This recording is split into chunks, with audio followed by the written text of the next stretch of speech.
This is an open letter to Marianne Williamson. Bravo, ma'am, bravo. You have some very good ideas.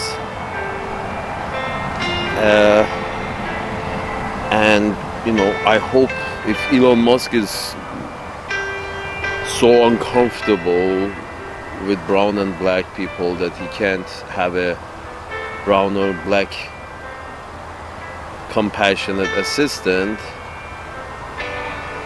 at least maybe he's comfortable with you. You're white, but it show but from what I learned from you, it seems you're one of the few compassionate voices in the Ashkenazi land and in general white land, white European land. You're one of the more compassionate voices. So bravo. However,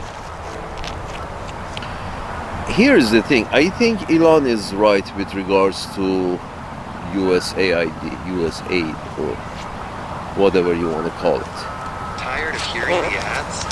Sign up for Whispering's Pierce. It sounds a lot like, first of all, we have heard before that there's evidence and admissions that a lot of foreign policy ideas and intelligence initiatives were, since the CIA also has to have some overseeing done, however limited, some people oversee CIA.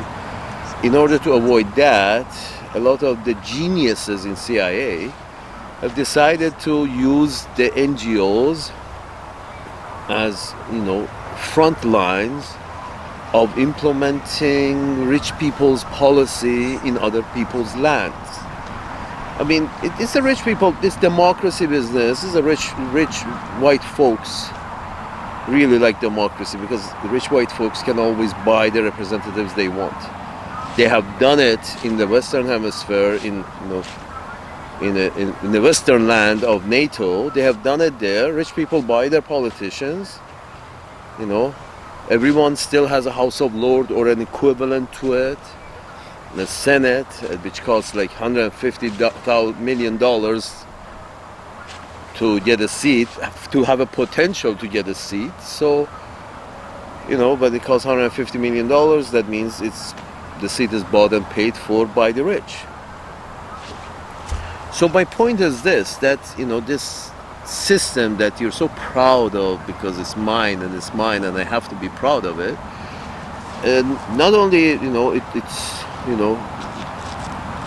very, very in tune with the needs of the rich in Western Hemisphere, but you keep advertising these. So, for example, one of these NGOs that apparently received money from USAID is one of them is like something for advancement of democracies. What democracies? Because it suits your rich. It has worked at home, so let it work abroad. Let them have democracies so we can manipulate their elections with our money. Because we are rich white folks who like to accumulate more for ourselves. So we don't mind manipulating their elections to get the guy in that we like, who will give us the natives money. If the guy over there is willing to give us the natives money, that's our guy. That's Saudi Arabia. That has been Saudi Arabia for 100 years now. Gladly, the Saudi royal family has taken the money from the land of Saudi Arabian Peninsula and have taken that money, that wealth, that productivity, added value of the oil beneath them. They were willing to take this money and put it in New York Stock Exchange, for example, or New York's real estate, or London real estate, or Paris real estate. And that this NGO for advancement of democracy doesn't have a single office in Saudi Arabia. But supposedly, it had 500 offices. These NGOs have 500 offices in Syria and Libya, I'm sure. until they do what the shit they want to do, overthrow somebody that State Department doesn't like, the Pentagon doesn't like, the military industrial complex doesn't like, the Wall Street doesn't like. The fucking Bashar al-Assad, probably his main issue as far as the CIA was concerned was that he wasn't investing the money from the Syrian oil in London, Paris or New York. He wasn't investing that money in there, so the oil had to be taken out of his hands and held by the military industrial complex, so we can use that money to fund Wall Street as well. We have to take over Canada and Greenland and wherever the fuck we have to take over, or at least try to take over. Even the process of trying to take over is money making for the military industrial complex, the military industry, which is, you know, one of the top earners of industries in North America, is military related industry. All other industries we don't care much, but this one is for defense, so we care much. So my point is this, that it has been proven time and time again that a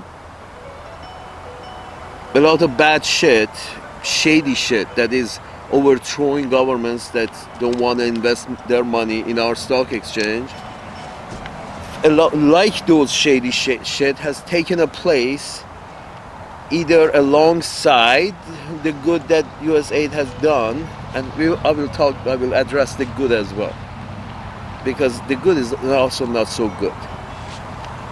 This is the shady part. And we also know that because of the connection that CIA has had with US aid, is that one of their projects, the intelligence complex, one of their projects was to impersonate doctors and go around collect evidence in Pakistan to fucking find bin Laden.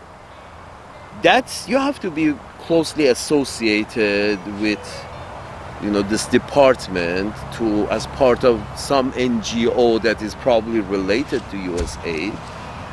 You have enough connections that you can get enough legitimate badges and legitimate backstories, and so send in your own operatives to perform a certain task without anybody noticing, because they have the right paperwork. You see what I'm saying? It's so easily the intelligence agencies have used these NGOs that were funded by US aid, that they could ask for some help in issues of national security. I mean, as soon as you put the national security in front of it, that's it. If they don't bend over, they must be for the enemy. Whoever, I guess, enemy of Jeff Bezos is enemy of United States. Enemy of, Bill Gates or Warren Buffett, enemy of, and these are just the names that come out because, you know, there's very, very well known. Big families, rich families, names that we never, don't get to hear on a daily basis. These poor bastards, we hear their name every day, but they are entities who sell and buy 10 mosques, but their wealth is, they don't want to be on TV because of their wealth, so they don't mention it, so nobody knows exactly how much they own. Are you kidding me?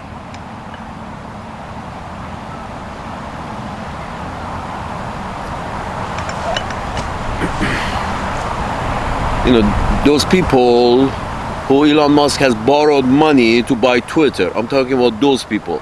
Many of those people, nobody knows who they are. Or as an example, I'm saying, my point is this, that Mars family, they want to sell Mars candy bar in Baghdad gas stations. They didn't used to before, but now they have a monopoly. They have, low prices, but also they have a monopoly. Since Uncle Sam spread it apart, now, Mars has a monopoly of chocolate distribution in all Iraqi gas stations. As an example, I'm saying. might not even be true, but I'm just stating it as an example. That's the policy of CIA, is whatever benefit the Mars family, period, overseas. Mars family is Uncle Sam's, Mars interest, candy bar family of Mars interest is Uncle Sam's interest, and that's also the Joe Sixpack's interest. Not at all. Mars family is Mars family's interest. Sheldon Adelson family's interest should be Sheldon Adams family's interest, and not Uncle Sam's interest, and not necessarily Joe Sixpack's interest. But Uncle Sam's managers, with the help of these US aid apparently, funding the NGOs, they have taken, these intelligence agencies have taken upon themselves to use all necessary means in order to move parts on the board so the Mars family and other families such as Mars family would benefit from these movement of pieces on the board. Now, how do we have to move these pieces? Which agencies, NGOs, or which kind of Trojan horse we have to send in order to get what we want? That is, what we want is we want a system of governance in which our money can manipulate it. The just same way the system of government we got back home, where our money, the rich people, the Mars family, our money can manipulate our politics. We want the same for everyone, so our money can manipulate their policies as well. And no, you cannot de-dollarize. Salute. And Mr. Trump was telling Zelensky that he has overplayed his hand. That's a sort of admission by the President of the United States that, we have overplayed our hand. We are kicking ass on the other side of the planet, and it's getting very expensive. This is it. I mean, and the only selling point of Ukraine was that at least it's not our soldiers who are dying. It's sort of like, we are for war everywhere all the time until the last penny we have, or at least until the last penny we can borrow. You're borrowing to pay for more war, so the Mars family can have access to more markets. Salute.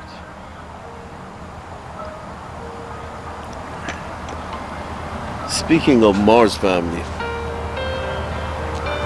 here's the thing. Have you noticed, folks, Mrs. Marianne Williamson, I believe your name is, have you noticed these pictures coming out of Africa and some parts of Asia, where plastic is all over the ground, and then has filled up these rivers with plastics, with throwaway plastics, and their whole environment is just waste that cannot decompose. And you look at this, I'm trying to talk about the really, really good part of aid. Forget about these aids that are Trojan horses and you send in to do a lot of bad in order to shape their governments in a way that you can manipulate as Western pinkskins. Forget about that bad part of aid. Let's go, just stick with the supposedly absolutely good part of aid. This plastic waste that I mentioned is an example of a kind of aid that this society wasn't ready for it. the kind of aid in technology, aid in industry, promotion of certain industries which are not indigenous. The locals don't have the culture of even its use. You see, what I'm trying to say is that if a culture is not ready for even the good aid, for example, this business of child mortality, some really good aid, I've gone over this in another video as well, that even the best aid that is actually, should you can consider that anything that prevent high child mortality rates is a good aid. We all agree. Not really, because it's a village culture, and they're not really there. Let's talk about the people of these tribes in Amazon that are still in the jungles. Exactly how high you think their IQ is? They're still wild tribes in Amazon jungles. Are they culturally, if you take them from the wild of Amazon and put them in the middle of New York City, do you think they will get what's going on by the third generation? Do you think they will get to know what's going on in fifth generation, by their fifth generation or the 10th generation? I can assure you they will not get what's going on, because culturally they don't have the words for it. You can go as simple as that culturally they don't have the words for it. Now they have the words for something else that the culture of New York doesn't have a single word for it. The whole idea of some cultures having 10 different words for rain, depending of where it is and what it is. Just 10 words. They say Eskimos have 10 words for snow. So like, you take an Eskimo and put them in the middle of New York City, and in Crocodile Dundee, the whole idea, this guy was white and just Australian, still white, still from European background, and it was a funny movie that about how this guy is odd, although he's white and everything else matches, but he's not from around here, is he? So my point is this, that if the culture is not ready for an industry, for a technology, that culture is not ready for an industry, for even help. I was talking about, let's say, child mortality. Imagine that you go in and find this tribe and say, no, we want to have your child mortality rate at 0. So you help this tribe bring their child mortality rate, this tribe of very primitive Amazon people, you bring their child mortality rate down. So what happens? This tribe and 100 other tribes just like it. You bring their child mortality rate down. Is this culture ready for city living? We just concluded, even in their 10th generation, they will not be ready for city living unless they totally mix in the population, and which I don't know if you want that or not. The whole idea behind Amazon tribe is their distinctiveness. So the only way to bring them up to date is totally wipe them off of their originality and marry them off one by one to one native to one local, one native to one local, until you get rid of the whole tribe. That's the only way you may be to bring them up to date in one generation or two generations, which nobody says is a good thing, because you need some distinctiveness, you need some originality on this fucking planet. Or else everybody's going to speak English and walk like they got something up their ass, like the fucking British. My point is this: you need distinctiveness. You need to let these cultures be where they are, how they are, without any aid. Because aid is going to be destructive if, these tribes are, for example, all their children are kept alive and the population explodes, and now these tribes of Amazon people, within 2 generations, these large numbers, because you prevented child mortality, these large numbers go into Brazilian cities. Do they have the culture of living in the city? No. Do they care? No. It's going to be a one shit show because some NGO decided that they need to decrease the child mortality rate between these tribes who are just doing fine as they are. They have the right child mortality rate that they need to have until they develop a culture, and along with it the technology and the science, culture, technology and science, that will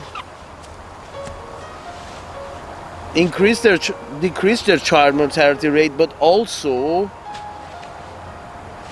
change their culture would be at such a point that they understand a little more delicate nuances of living in a crowded environment such as cities and how to behave.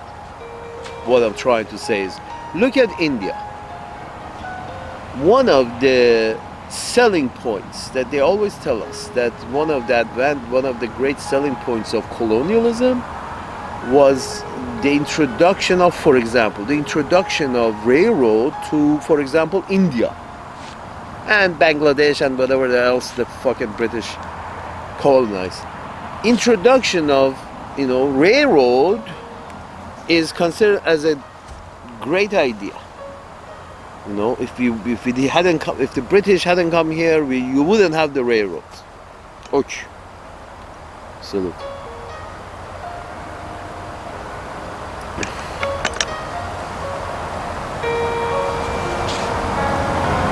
Take a trip to India, Mrs. Williamson. Take a trip to India, please, and see how the railroad is doing. I have. I wouldn't tie an animal inside the wagons of railroads in India. It wouldn't pass the barn test for me. It wouldn't be fit for an animal. If it was up to me, I wouldn't tie up an animal inside any of those passenger wagons in India on Indian Railroad. And the maintenance, have you noticed at least once a year, you have a major derailment in India. Do you think this culture, they've had this fucking railroad for 200 years now, let's say for 150 years, they have had some familiarity with railroads for 200 years, at least for 100 years, 200 years. At least 100 after the British declared ownership on India, and 100 years of Indian management by themselves, and they still have a derailment once a year. Where does that come from? Would you say that the culture of India was not ready for railroad? You see, culture, technology and science move in rhythm. Unless you decide to do good and introduce a science into a culture that itself doesn't have the technology to create, to produce. You introduce a science, you introduce the drug, decrease child mortality, introduce a drug or a vaccine to decrease child mortality, increase lifespan into a cultures which are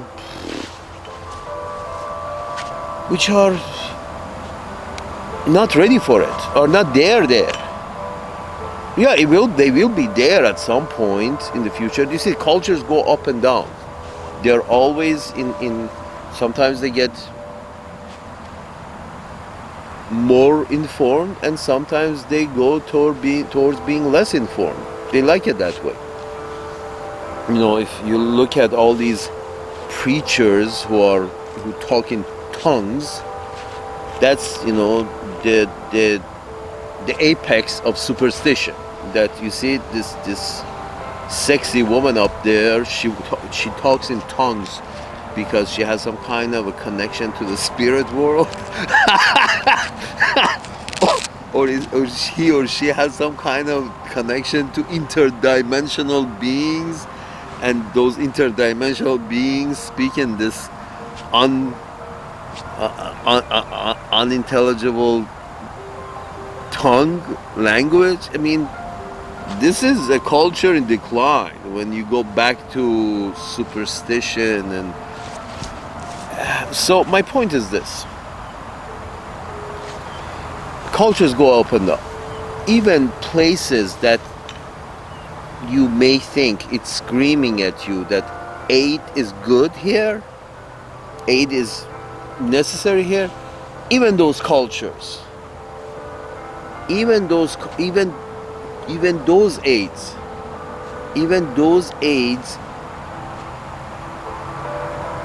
are usually not good. The aids that really make sense. The railroad was not good for India. The culture of India is not ready for railroad. Still is not ready. It's just not ready. When they are there, they will develop it themselves. If you give it them a technology or a science before they're ready for, then you're making a mistake. You see, for example, they are preventing the Iranians from getting a nuclear weapon when their culture is there. Their technology and their culture and their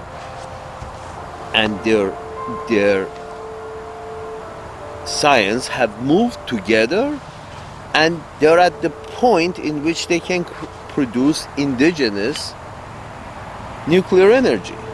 Indigenous. With all the sanctions and this and that. So this group is ready to move forward because in every sense their culture has developed, their technology and their science has also developed, and everything is together. Believe me, their culture has also developed.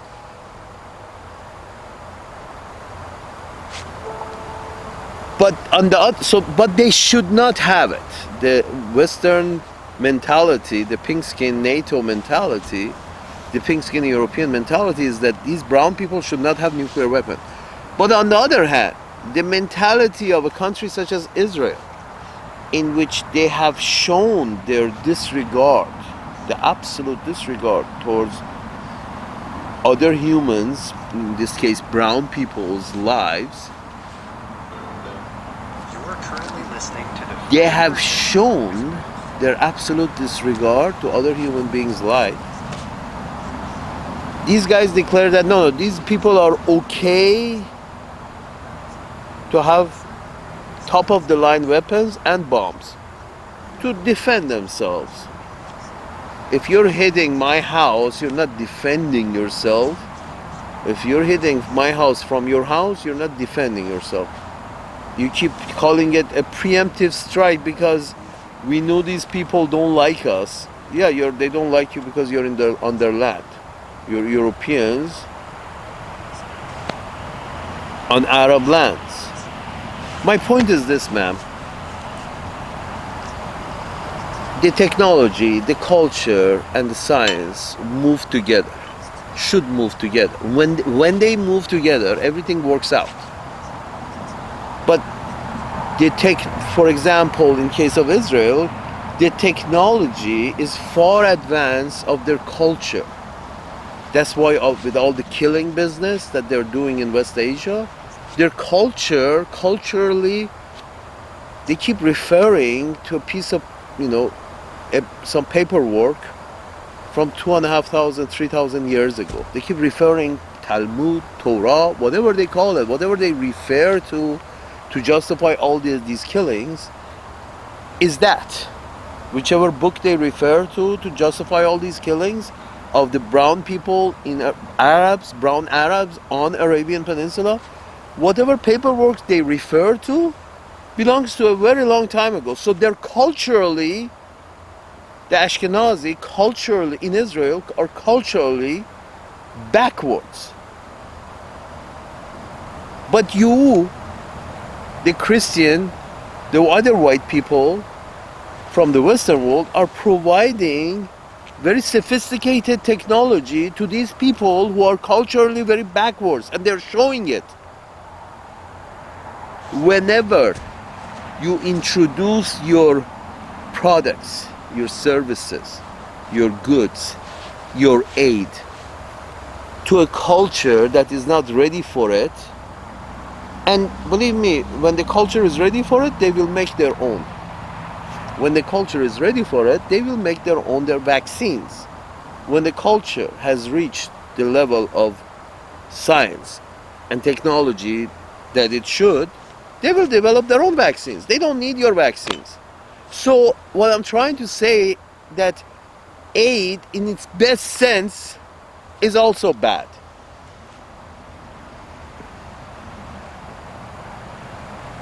These cultures, whenever they are ready, they will develop it. If we try, because we already know, we already know if we introduce a science or an industry to a culture that is not ready, the result is always shit. As the case in Israel. The culture is the text that they're trying to follow is a very old text from a vengeful God some 3,000-4,000 years ago. That's the text they're referring to. That's where they are culturally in Israel, apparently, these Ashkenazi folks. Culturally, they are back 3,000 years ago. The only way these people will not be dangerous to themselves and other people is if they also fight with 3,000-year-old weapons such as spears and whatever the fuck David used against Goliath. That's the culture they belong to. That's the level of technology that this culture should be given. But no, you're providing aid to Israel. You're providing top-of-the-line weapons to a culture who's following a very old rule book, i.e. a very primitive culture. A very primitive culture in Israel has been given access to aid in the shape of the most sophisticated and lethal weapons. And you see the results.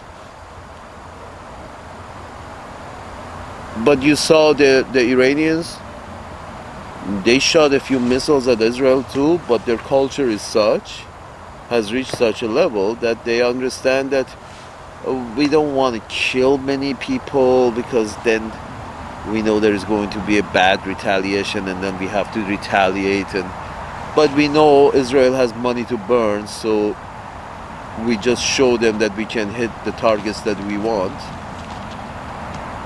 And so they understand our accuracy and we cost them some money, which we know Israel doesn't care because Uncle Sam has a lot of money to burn.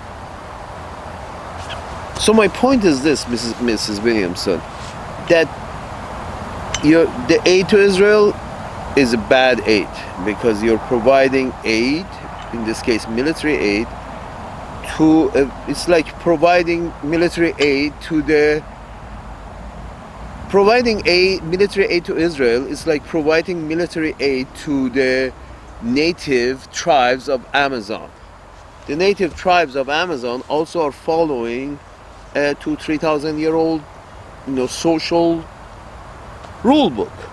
It's oral rule book, but it's still a rule book that they carry, passed on generation to generation, and it's probably 3,000 years old. This is the primitive people living in Amazon jungle. More or less, the rule book of the Ashkenazi in Israel is also that old, 3,000 years old. You see where I'm going with this? Arming in Israel with top-of-the-line weapons is like arming those native tribes of Amazon with top-of-the-line weapons. Just as much restraint that those Amazonites are going to show in destroying their enemy tribes in Amazon, just as much restraint as they're going to show as Israel has shown in eliminating their nemesis who they see in Arabs. Which is basically saying zero restraint. Because they're following their old culture, and they're using weapons and industry and science that does not match that culture. And there you have the problem. What I'm trying to say is that, Mrs. Williamson, imagine an alien race with very sophisticated technology comes and just provides this sophisticated technology to people on Earth. Is the culture of these people, even the most sophisticated cultures on Earth, are they ready to adapt this technology, or are they going to shoot themselves in the head with it? Are they going to be the destroyer of the worlds with this technology because their culture doesn't match it? Affection is part of the culture that should be taught. It's not taught in your cultures, in most of your cultures, especially the European cultures. Affection is not considered a necessary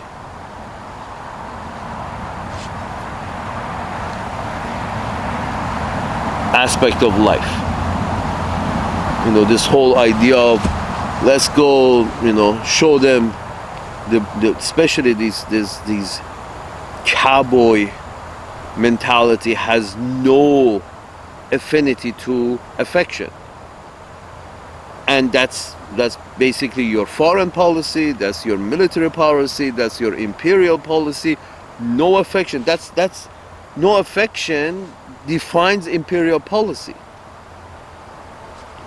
Imperial Western policy. There is some affection in old Eastern empires which lasted thousands of years. But as you can see, the most European empires were able to do was a couple of hundred years, because there's no affection involved. As Mr. Elon Musk stated, that efficiency is the goal, not affection.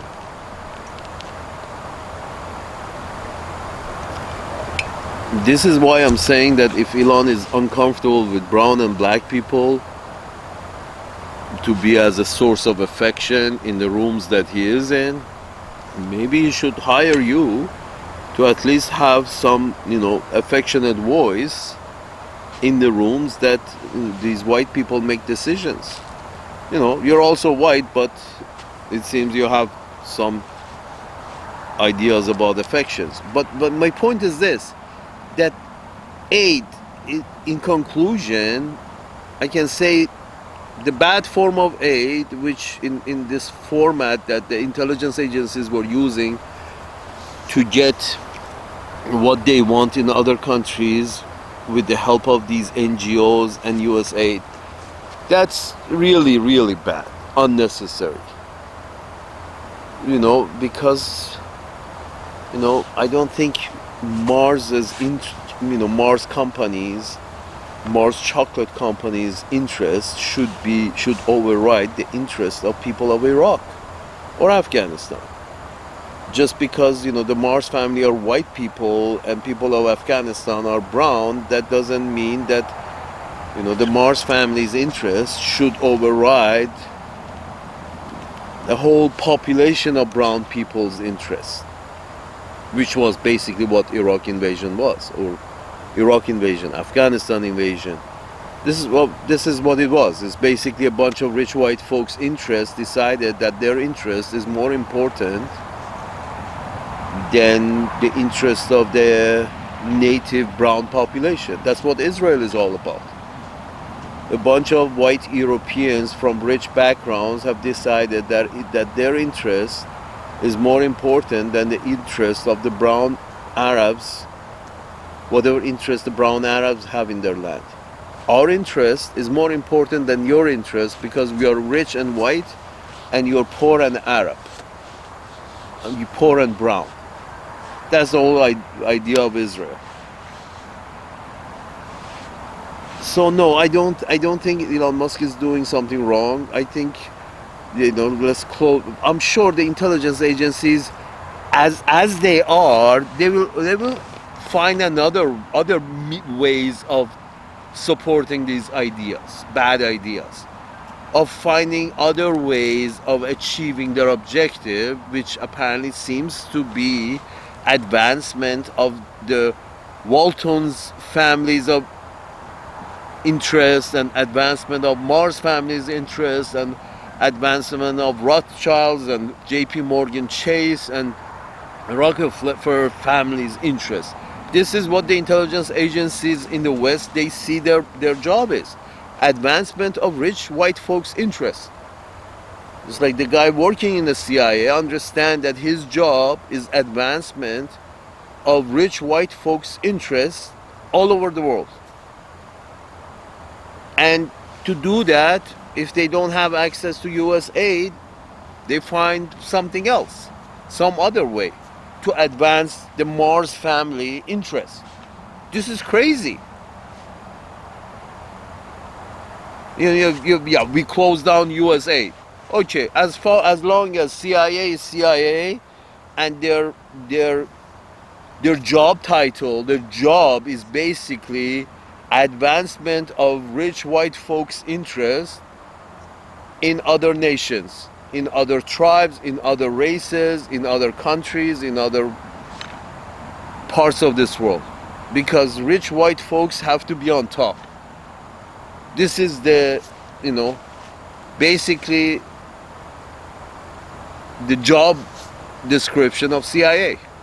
They don't work for average Joe, they work for advancement of rich people's interests overseas. And FBI works for advancement of rich people's interests domestically.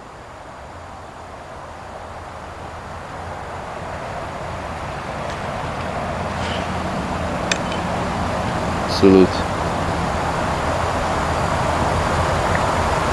So as long as CIA's job description is that, and they're given a free hand, and not even given a free hand, even when you tie CIA's hand, when their job description is the advancement of the rich people, rich white folks' interests at whatever by whatever means necessary, when that's their job title, then they will find another thing they can call US aid and infiltrate that and prop that up in order to, have 500 NGOs working in Syria because we don't like the Syrian leader. He doesn't invest Syrian money in New York Stock Exchange. But we like Saudi Arabia because they put Saudi money in New York Stock Exchange, so we won't have a single NGO working in Saudi Arabia. Spreading information, let's say for advancement of democracy in Saudi Arabia. We won't have even a single NGO, a single office from a single NGO in Saudi Arabia for advancement of democracy. Because they bring their money to us peacefully. We don't have to go fight them. That's the whole point. It seems. That's the whole point of CIA. Working for the Wall Street. Working for big money. And they use US aid or any other agency or any and every other means possible to advance rich white folks' interests.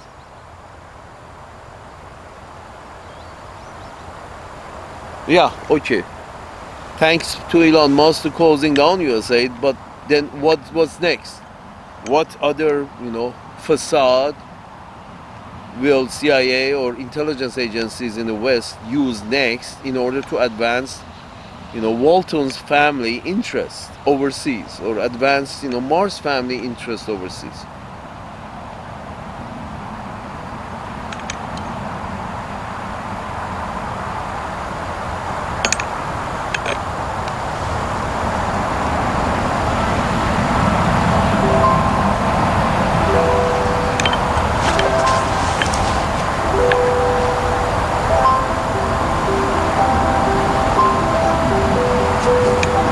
Salute.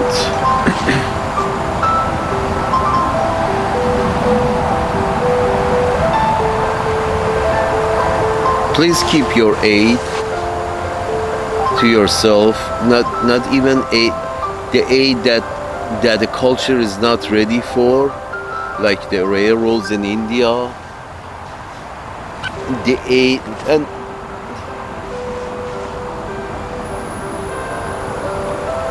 in fact, when you really think about it, the Indian culture at that time was not even ready to be mixed to that extent. There's still in India the 200. What I'm trying to say is that the existence of the railroad was one of the main reasons that at least apparently 100 million people or 40 million people died during the partition of India. If there was no railroad, there would not have been such a large-scale massacres. Again, when the culture is not ready for a science or a technology, you trying to sell it as a good thing by giving it to them and sell it as a good thing is a bad idea. It's not. Never ends well. But on the other hand, when the culture is ready to have a science or a technology, then it's very ungenerous of you to say no. If the technology and the industry is indigenous, we still will not allow those people to have their technology or science, even if it's indigenous, as the case is with the Iranians and nuclear weapons and nuclear technology. No, they should not have it. Is it indigenous? Yes. Then their culture is probably ready. You know who's not ready for having any kind of mass destruction weapons are Israelis, because they have shown their lack of responsibility, lack of care for human life. They should not be given any weapons. But yet, your democracy that you care so much to spread because it's the greatest way to go has been funding Israelis for 100 years now. A culture which is not ready to have any sophisticated weapon above slingshot. Israelis can be trusted because their culture is the culture of slingshot. Israeli culture, Talmud or Torah or whatever else these folks are following, that culture is a culture which only deserves the technology of a slingshot. Period. But your democracy is such a good system that is providing this primitive culture with extremely sophisticated weapon as much as they want. And you tell us that that culture is good and this form of government is great. Sure, why not? Salute.